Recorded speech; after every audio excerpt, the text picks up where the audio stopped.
Imagine having a digital Indian identity, no matter where you live, logging in from Dubai, London, Toronto, and still being able to access every Indian service, pay your property taxes, file your documents, or even start a business without ever flying home. Sounds futuristic, right? But India's Digital India mission is quietly working towards that reality through what could soon become e-residency for global NRIs. So what exactly is it? How would it work? And what could it mean for millions of Indians working abroad? Today we are diving deep into one of the most exciting and misunderstood ideas shaping India's digital future. To understand e-residency, let's rewind a little. Over the last decade, India has undergone a digital transformation unlike any other country in the world. From Aadhaar, the world's largest biometric ID system, to UPI, which now power more digital payments per month than the UK, US, France, and the Germany combined, India has truly built a foundation of digital trust. But the one group that's often left outside of this ecosystem, NRIs. You might have an Aadhaar, but it's inactive once you're abroad, but that's still tied to the physical documents and local addresses. What if there was a way for India to connect all its global citizens digitally, giving every NRI a verified online Indian identity with secure access to all essential services? That's the promise of e-residency. It's the idea that any global Indian, whether you live in Sydney, Sharjah, San Francisco, wherever, they could hold a digital residency credential which is recognized by Indian systems, enabling you to interact, invest, or innovate within India's digital ecosystem. I think this could be the next big leap in India's digital public infrastructure. Why does e-residency matter for NRIs? Let's break it down into real practical benefits, not just buzzwords.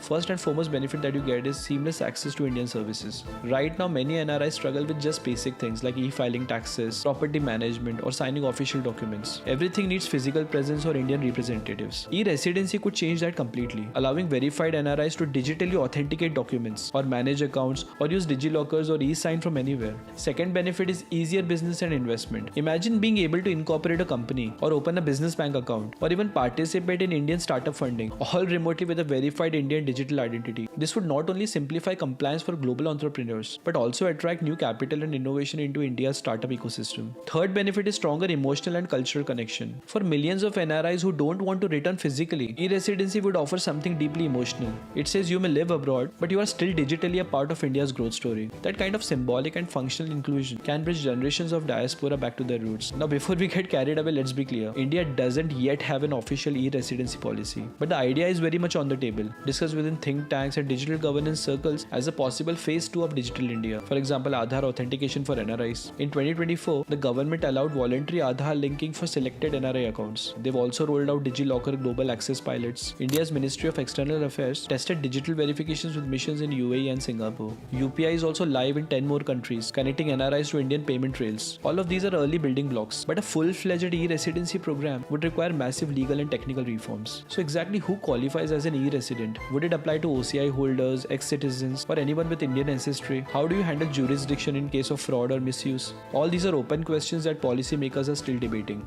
As far as data privacy and security is concerned, e-residency would mean storing biometric and financial data across borders. That triggers compliance with international data laws like GDPR, which India's own Digital Personal Protection Data Act 2023 must align with. Verifying identity remotely at scale requires advanced tech, AI-based KYC, blockchain-based credentials, or global embassy verification partnerships. In short, yes, it's possible, but it's not easy. If all of this sounds futuristic, look at Estonia. Estonia launched the first e-residency program in 2014. Today, it has 100,000 digital residents from 170 countries, allowing them to run EU-registered companies completely online. It turned out to be a huge success, boosting Estonia's tax revenue and global reputation. Could India replicate that model at scale for over 30 million NRIs? Potentially yes, but with greater impact. Think about it. If even 10% of the Indian diaspora engaged digitally, investing, transaction, or building, it could channel billions into the Indian economy without migration. And beyond economics, it positions India as a global digital powerhouse, one that exports not just software but governance models. That's the kind of innovation